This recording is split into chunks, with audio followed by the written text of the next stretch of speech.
반갑습니다. 소개받은 김달진 목사입니다. 우리 노만호 목사님 잠깐 소개했지만 신학교 동기 목사님입니다. 동기 목사님, 좋아하는 동기 목사님들 많은데 닮고 싶고 또 존경하는 동기 목사님들은 많지 않습니다. 그런데 제가 많이 닮고 싶고 그리고 많은 거 배우고 싶고 또 존경하는 하나님 뜻 안에서 사람 보지 않고 목회 일념으로 열심히 목회하는 우리 동기 목사님 본받고 또 따르고 싶습니다.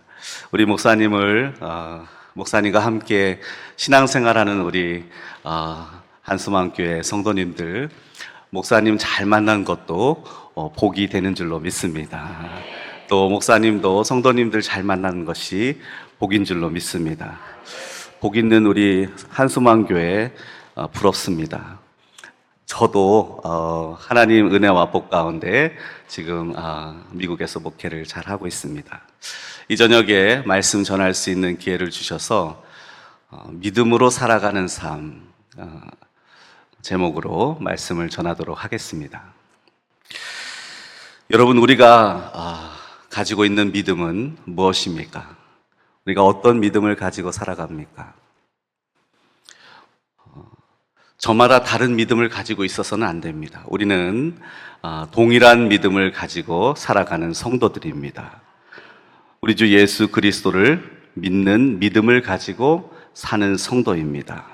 예수님이 누구라는 것을 믿습니까? 예수님은 창조주가 되시고 섭리자가 되시고 구원자가 되시고 심판자가 되시고 우리의 주님이 되시는 줄로 믿습니다. 예수님을 믿는 믿음의 내용이 바로 이것입니다. 우리는 그런 주님을 믿습니다. 그런데 우리에게 이 믿음이 과연 실제로 있는가?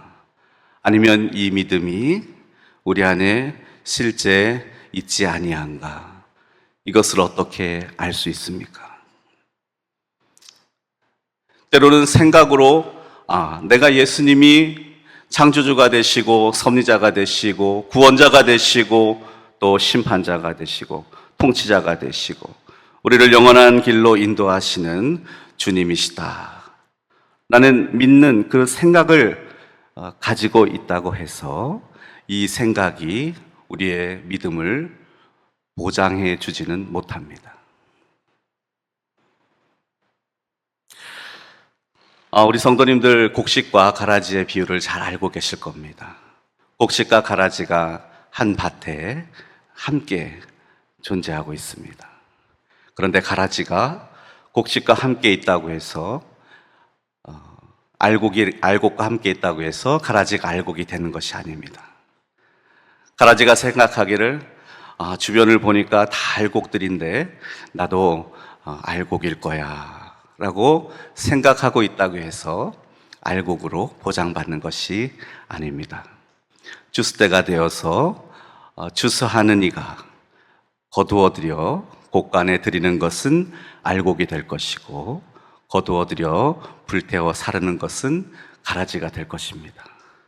나는 가라지 믿음을 갖고 있는데 알곡 믿음을 가지고 살고 있어 라고 생각을 해도 소용이 없는 겁니다. 믿음은 생각의 수준에 그쳐서는 안 됩니다.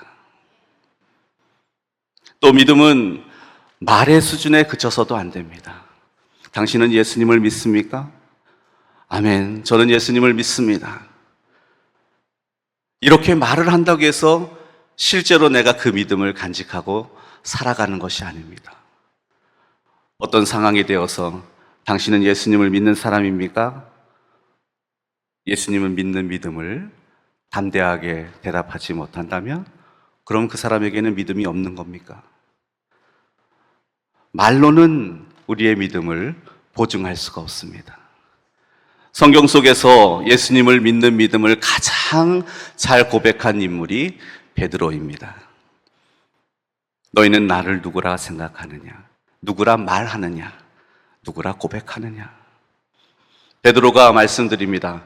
주님은 그리스도이십니다. 살아계신 하나님의 아들이십니다. 이 땅에 오셔서 우리를 구원해 주실 분입니다. 이것보다 더 귀한 고백이 어디 있습니까? 이것보다 더 귀한 믿음의 말이 어디 있습니까? 그러나 예수님 고난 받으실 때 당신 예수님 믿는 사람이죠? 당신 예수님 따르는 사람이죠?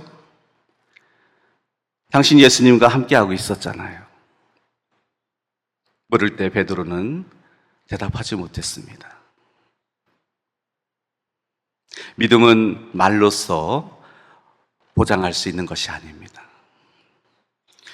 믿음은 또한 느낌이나 감정으로 보장할 수 있는 것도 아닙니다. 오늘 찬양팀 찬양하는데 제 마음이 뜨거워졌어요. 저는 아주 참 너무 감사했습니다. 찬양팀이 아무래도 제 추측에 기도하고 선곡을 한 것 같아요. 오늘 말씀의 제목과 내용과 너무나 정말 관련이 있는 그런 가사로 작곡이 된 곡들을 참 힘있게 찬양해 주었는데 너무나 내 마음이 뜨겁고 좋았습니다. 찬양을 부를 때 내 마음이 뜨거워지고 내 마음이 이렇게 기쁨이 샘솟고 너무나 좋은데, 그러면 내가 찬양할 때 이러한 감정이 들 때만 내 믿음이 확실한 겁니까? 찬양을 부를 때 별 감흥이 없고 또 그냥 습관적으로 찬양을 하고 그러면 그때는 믿음이 없는 겁니까? 기도를 할 때에 하나님께서 주신 마음으로 인해서 눈에서 눈물이 흐르고 간절하게 외쳐 기도할 때 하나님은 이 기도를 들어주실 거야. 이 기도가 하나님께 상달될 거야. 그러한 느낌을 받으며 기도한다 하여 그 기도가 믿음으로 올려드리는 기도라 보장할 수 있는 겁니까? 기도할 때에 기도하되 느낌이 들지 않으면 그 기도는 믿음으로 드리는 기도가 아닌 겁니까? 우리의 느낌과 감정이 우리의 믿음을 보장할 수는 없습니다. 하나님께서 우리에게 보고자 하시는 믿음은 어떤 상황이든지 어떤 형편이든지 언제라도 주님을 신뢰할 수 있고 주님을 의지할 수 있고 주님께 우리의 모든 것을 맡겨드릴 수 있는 것. 이 세상에서 주님과 같은 분은 한 분도 없기에 하늘로서 내려오신 우리 주님을 붙잡을 수 있는 것. 그것이 우리의 믿음이 되어야 할 줄로 믿습니다.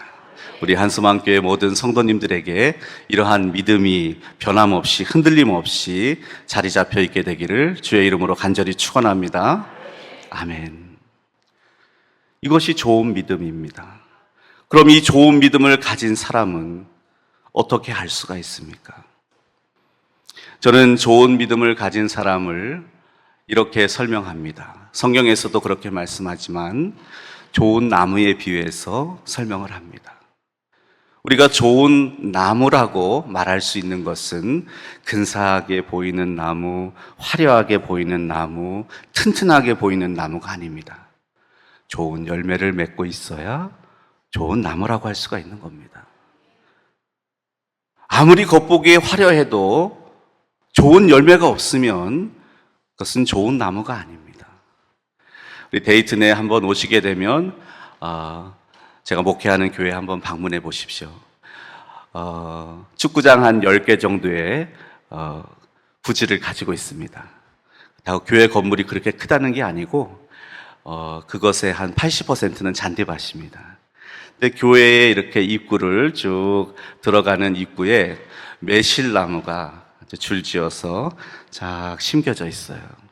봄이 되면 하얀 꽃이 피는데 얼마나 보기에 좋은지 모릅니다. 참 힐링의 장소이고 그 꽃과 더불어 사진을 찍는 성도님들이 많습니다. 그런데 이 나무가 5년이 되고 6년이 되고 7년이 되고 심은 지 8년이 되었는데도 열매를 주지 못하고 있습니다. 그러면 이 매실나무는 좋은 나무입니까? 나쁜 나무입니까? 나쁜 나무까지라고 말하진 못해도 좋은 나무라고는 말할 수 없습니다. 우리에게 매실 열매 하나도 생산해 주지 못하고 있습니다. 좋은 나무는 좋은 열매를 맺어야 됩니다. 우리 성도님들 마음속에 예수님을 향한 좋은 믿음이 간직하고 있다면 우리 성도님들의 삶이 좋은 삶이 되어야 할 줄로 믿습니다. 나타나는 것이 좋아야 합니다. 드러나는 것이 좋아야 하고, 내가 마음에 결단하고 행하고자 하는 것이 좋은 것으로 나타나야 됩니다. 그러면 50%는 좋은 믿음을 가진 성도입니다.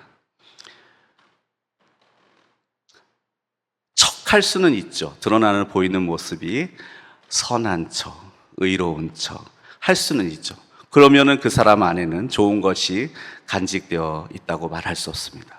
그러나 마음속에 좋은 것이 간직되어져 있는 사람은 좋은 모습으로 드러나게 되는 줄로 믿습니다. 우리 한수만교회 모든 성도님들이 그러한 삶이 되기를 주의 이름으로 간절히 축원합니다. 아멘. 믿음으로 살아가는 삶이라고 했는데, 우리가 믿음으로 삶을 산다는 것은 어떤 면에서 볼 때에 더 많은 수고를 해야 되고, 더 많은 헌신을 해야 되고, 더 많은 희생을 해야 되는 삶이 될 수도 있습니다. 표면적으로 볼 때에 내가 좋은 믿음을 간직하고 있으면 하나님께서 더 좋은 것을 부어주셔서 내가 걸어가는 인생길이 평탄하고 순탄하고 또 풍족하고 좋은 것으로 채워지고 강건하고 잘 되고 우리 식구들에게 나타나는 모습도 복된 모습이고 이러한 것을 기대합니다. 그러나 믿음으로 살아가는 길은 그러한 우리의 기대와는 다르게 더 힘이 들고 더 땀을 흘리고 더 눈물을 흘리고 더 탄식하고 하나님 앞에 더 매달려야 되는 이유가 많은 삶이 될 수가 있습니다. 그럼에도 불구하고 믿음을 가지고 걸어갈 수 있는 우리 성도님들이 되시기를 주의 이름으로 간절히 축원합니다. 마태복음 19장 말씀을 보면 한 부자 청년이 예수님께 나와서 묻습니다. 예수님, 어떤 사람이 천국에 들어갈 수 있습니까? 어떤 사람이 하나님 나라의 백성이 될 수 있습니까? 이 부자 청년이 예수님께 이런 질문을 한 이유가 무엇입니까? 예수님께 인정받기 위해서입니다. 당신과 같은 사람이 천국에 들어갈 수 있습니다. 라는 인정을 받기를 원했습니다. 왜냐하면 이 부자 청년은 나름대로 열심히 하나님 말씀을 지키며 애썼고 또 하나님 기뻐하시는 일들을 행하며 살기에 애썼습니다. 그러니 예수님께서 나의 이 신앙적인 삶 인정해 주기를 원했던 겁니다. 그런데 어떻게 됐습니까? 우리가 18장 맨 뒤에 구절을 보면 이 부자 청년이 근심을 하며 예수님의 곁을 떠나게 됩니다. 왜냐하면 예수님께서 참 잘하고 있습니다. 그렇게 살면 구원받습니다. 계속 그렇게 살면 하나님 나라의 백성이 될 겁니다. 이렇게 격려해 준 것이 아니라 하나님 말씀대로 잘 살고 있으니 그렇다면 거기에 더하여서 자기의 재물을 가난한 사람들에게 나눠주고 당신은 나를 따르시오. 이렇게 말씀을 예수님께서 행했을 때에 이 사람은 가진 것이 너무 많아서 예수님을 따르지 못하고 자기의 길로 돌아갔다라고 했습니다. 우리는 믿음 생활할 때 하나님 주시는 은혜로 우리가 더 인정받고 더 채워지고 더 강건해지기를 원합니다. 그게 하나님 주시는 복인 줄 알고 있습니다. 그러나 하나님 주시는 복은 확실하죠. 그러나 그 단가에 머물러 있어서는 안 됩니다. 우리가 믿는 믿음이 무엇이라겠습니까? 예수님이 우리를 부하게 해주시는 믿음이 아니죠. 예수님이 우리를 강건하게 해주시는 믿음이 아니죠. 예수님이 우리를 세상에서 성공하게 해주시는 믿음이 아니죠. 예수님은 이 땅에서 우리가 노력해서 취할 수 있는 것을 더해주시는 분으로 믿는 것이 아니라 우리 사람의 힘으로 이 땅에서 도저히 얻을 수 없는 것, 그 문제를 해결해 주시고 또 그 길을 인도해 주시기 위해서 오신 예수님을 믿는 겁니다. 구원자 되시는 예수님을 믿고 또 우리를 심판대에서 건지셔서 영원한 생명을 허락해 주실 예수님을 믿는 겁니다. 그러한 예수님을 믿고 따라 나서는 신앙의 길을 걸어가는데 예수님께서 더 많은 것을 요구하시며 말씀하실 때 이것은 양보 못합니다. 이거는 순종하지 못하겠습니다. 이것까지는 안 되겠네요. 누구든지 나를 따라오려거든 자기의 십자가를 지고 나를 따라오라. 자신의 것을 다른 사람에게 나눠줄 줄 알고 예수님을 따라오라. 주님 부르시는데 그 부르심에 응답하지 못하는 삶은 내가 과연 믿음으로 살아가는 삶인가?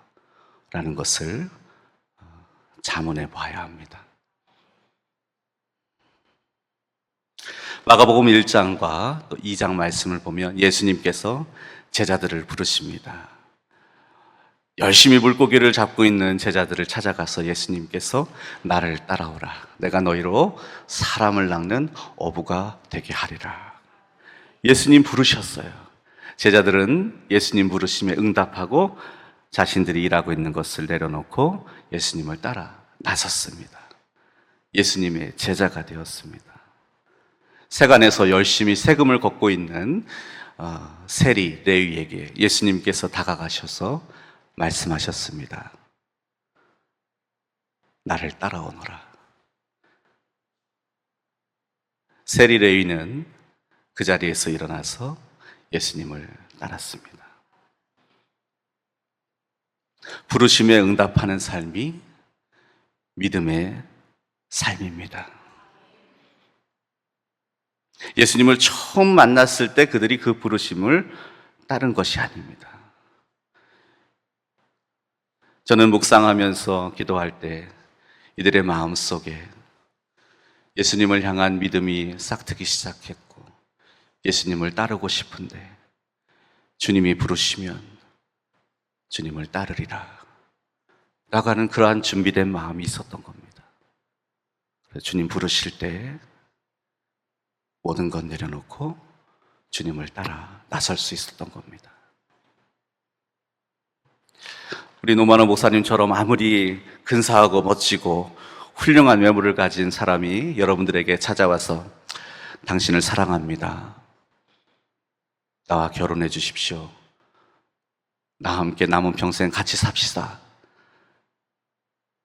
우리 성도님들 얼굴 표정을 보니까 그렇게 말해도 따라 나설 것 같아요. 그러나 보통 사람은 그렇게 훌륭한 사람이 다가와서 나와 삽시다 이렇게 얘기한다고 해서 따라 나서지 않습니다. 누구인 줄 알고 뭐 하는 사람인 줄 알고 따라 나설 수 있겠습니까?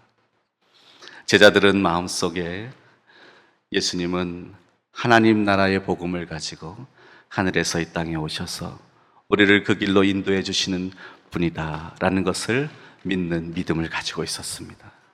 부르시면 따르리라. 부르시는 자리로 나아가리라. 주님의 일을 감당하리라. 그 마음을 가지고 준비하고 있었어요. 주님이 부르실 때 주저하지 아니하고 머뭇거리지 아니하고 망설이지 아니하고 계산하지 아니하고 주님을 따랐습니다. 주님의 제자의 삶을 살아간 겁니다. 우리 한소망교회 모든 성도님들에게 이러한 믿음의 준비와 결단이 있게 되기를 주의 이름으로 간절히 축원합니다. 주님을 따라 나아가는 삶, 부르심에 응답하는 삶, 믿음으로 살아가는 삶인 줄로 믿습니다. 주님의 부르심에 합한 사람은 주님의 일을 감당하면서 살아갑니다. 오늘 우리가 함께 봉독한 말씀은 예수님께서 제자들과 함께 배를 타고 그 큰 호수를 건너는 그러한 장면입니다. 오늘 우리가 함께 봉독한 말씀 35절 말씀 처음 나오는 표현이 그날입니다. 그날은 어떤 날입니까? 그날에 대해서 알기 위해서는 우리가 마가복음 4장 1절 말씀을 바라봐야 합니다. 그날이라고 한 날에 어떠한 일들이 있었냐면 마가복음 4장 1절 말씀을 보시면 예수께서 다시 바닷가에서 가르치시니 큰 무리가 모여들거늘 예수께서 바다에 떠 있는 배에 올라 앉으시고 온 무리는 바닷가 육지에 있더라 라고 하는 그러한 세팅입니다. 그날에 무슨 일이 있었습니까? 예수님이 계신 곳에 수많은 사람들이 모여들었습니다. 예수님의 말씀을 듣고 하나님 나라의 복음을 듣고 하나님 나라의 백성이 되기 위해서 다 모여들었습니다. 이때에 예수님의 부르심에 응답한 제자들이 귀하게 쓰임을 받았습니다. 많이 몰려든 사람들 다치지 않도록, 사고 나지 않도록 잘 인솔했을 것이고 예수님의 말씀이 효과적으로 전파될 수 있도록 사람들을 바닷가 한 곳에 이렇게 모이게 하고 예수님을 배 위에 모셔드리고 그 배를 육지에서 좀 띄우는 일에 제자들이 수고를 했습니다. 그러한 수고를 감당하는 역할, 바로 제자들의 역할입니다. 그렇게 열심히 예수님 말씀 전하시고 능력을 행하시는 일에 제자들이 쓰임을 받았던 겁니다. 그날 그 사역을 다 마치시고 예수님께서 제자들에게 이제 오늘의 사역이 여기에서 마무리되었으니까 이제 우리는 저편으로 건너가서 다음의 사역을 또 행하러 가자라고 하신 겁니다. 그 예수님의 또 인도하심에 제자들은 순종해서 그 길을 함께 갔습니다.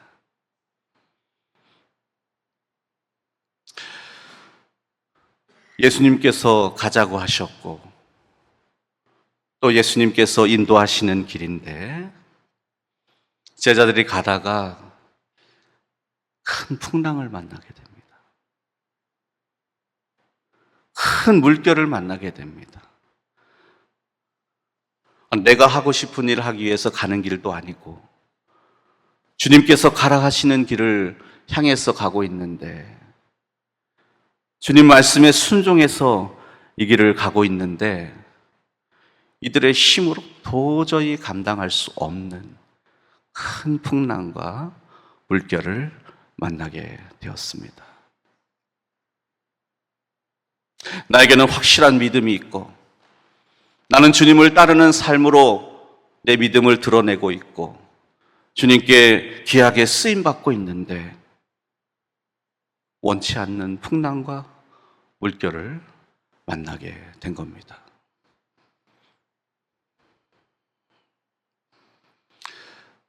사랑하는 귀한 성도 여러분, 여러분들은 참 대단하십니다. 주일날만 오셔서 예배를 드리셔도 되는데 아마도 이 수요 예배에 참석하시는 분들은 금요 기도에도 참석하실 것 같아요. 이 자리에 계신 분들 중에서 금요 기도에 참석하시는 분 한번 손 들어보시죠. 와, 많은 분들이 참석을 하고 계세요. 주일날만 참석해도 되는데 새벽 기도에도 참석하시고 수요일날도 참석하시고 금요일날도 참석하시고 아마도 또 교회 다른 봉사들도 열심히 하실 겁니다. 대단하십니다. 이민교회에서는 도저히 기대할 수 없는 헌신도입니다. 여러분들은 너무 대단합니다. 저는 우리 노만호 목사님 너무 부럽습니다. 이렇게 좋은 성도님들과 함께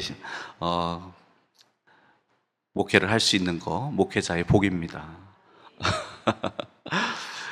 그런데 여러분 어떻습니까?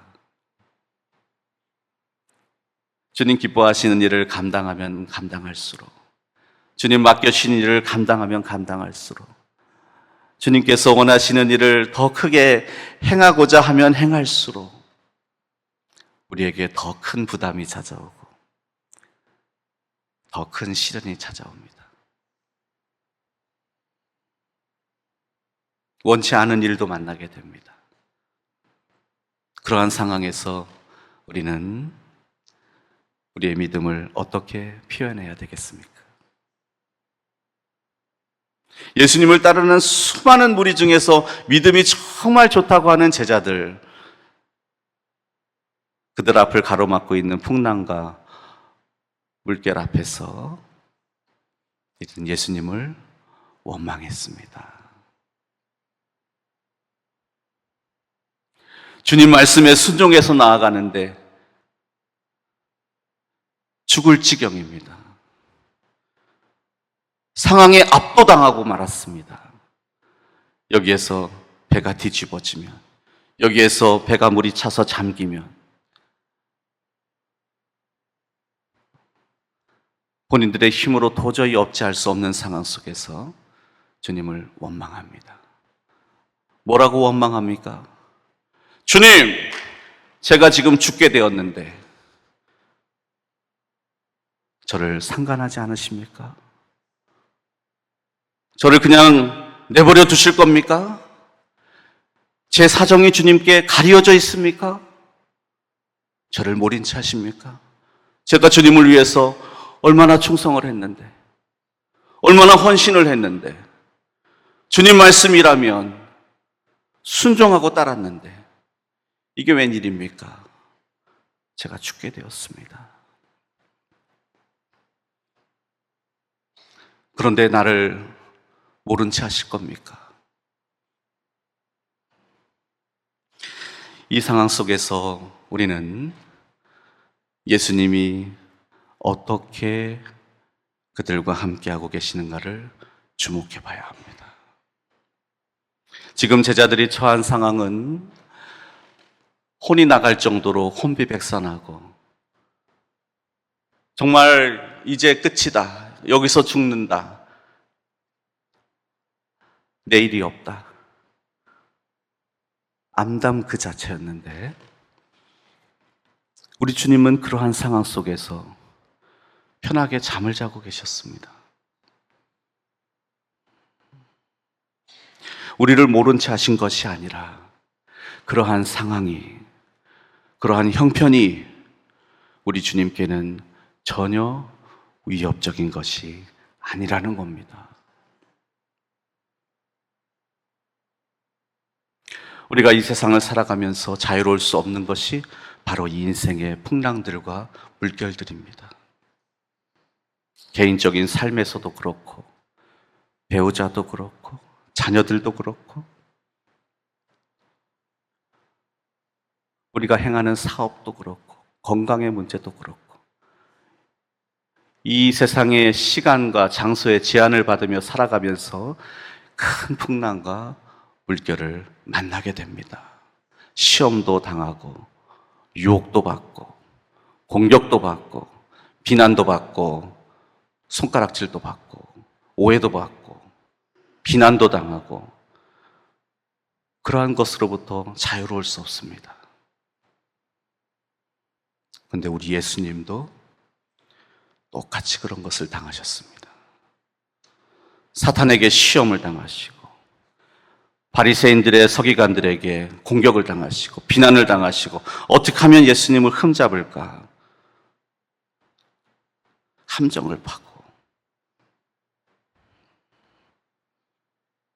그런데 보십시오. 온갖 종류의 시험과 유혹과 공격이 예수님께는 전혀 위협이 되지 않으십니다. 말씀으로 물리치시고, 지혜로 물리치시고 그 모든 순간에 하나님의 능력으로 모든 문제를 해결해 나가십니다. 우리들이 감당할 수 없는 풍랑과 물결이 예수님께는 전혀 위협적인 것이 될 수가 없습니다. 사랑하는 귀한 성도 여러분, 기억하시기 바랍니다. 주님을 따라가는 그 길에 있어서 우리가 만나게 되는 풍랑과 물결은 예수님에게 전혀 문제거리가 되지 않습니다. 그 상황 가운데 주님은 우리와 함께 하십니다. 그럼 우리는 어떤 믿음으로 살아가야 합니까? 주님께 다 맡겨드리세요. 그 순간에도 주님을 신뢰하세요. 주님을 의지하시기 바랍니다. 주님을 붙잡으시기 바랍니다. 내가 죽게 되었습니까? 주님, 제가 여기에서 죽어야 합니까? 주님과 함께 죽겠습니다. 주님과 함께 죽는 자, 주님께서 살리신다 했습니다. 이 믿음이 있으시길 바랍니다. 그냥 내가 죽으면 죽으리라 말이 아닙니다. 내가 인생을 살다가 죽음의 순간을 맞이할 때 주님을 믿는 믿음 없이 죽는 것이 아니라 주님, 죽음의 이 순간에 내가 죽어야 합니까? 주님을 믿는 믿음으로 주님과 함께 죽겠습니다. 십자가에서 우리를 대속하신 주님께서 주님을 믿는 백성들을 죽음 가운데 살리시는 줄로 믿습니다. 우리의 믿음은 그러한 믿음입니다. 주님께서 살리십니다. 로마서 14장 8절 말씀을 우리가 함께 바라보게 되면 다 같이 함께 읽도록 하겠습니다. 우리가 살아도 주를 위하여 살고 죽어도 주를 위하여 죽나니 그러므로 사나 죽으나 우리가 주의 것이로다. 아멘. 저와 우리 성도님들의 믿음의 삶이 이러한 삶이 되시기를 바랍니다. 내가 죽더라도 주님과 함께 죽겠다. 주님께서 살리실 것이다. 내가 죽게 되는 상황과 형편 속에서 주님을 의지하고 있는데 무엇이 우리를 두렵게 합니까? 왜 두려워하느냐? 어째서 믿음이 없느냐? 주님, 제 사정이 주님께 가려져 있습니까? 왜 우리를 죽게 내버려 두십니까? 왜 상관하지 아니하십니까? 이 문제를 해결해 주셔야죠. 나를 위해서 주님께서 일해 주시기를 간절히 부르짖으며 원망하고 있는 제자들에게 주님께서 말씀하십니다. 왜 두려워하느냐? 너희가 가지고 있던 믿음이 무엇이냐? 어째서 이 상황에서 믿음이 없느냐? 어찌하여 믿음이 없느냐? 지금까지 나를 믿는다고 따라왔고 지금까지 나를 믿는 마음으로 귀한 사역을 감당해왔고 믿음으로 전진해가는 그 과정 속에서 왜 믿음을 잃어버리느냐?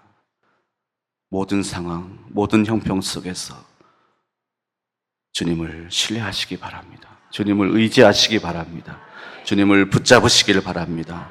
주님께서 바람을 명하여 잔잔하라.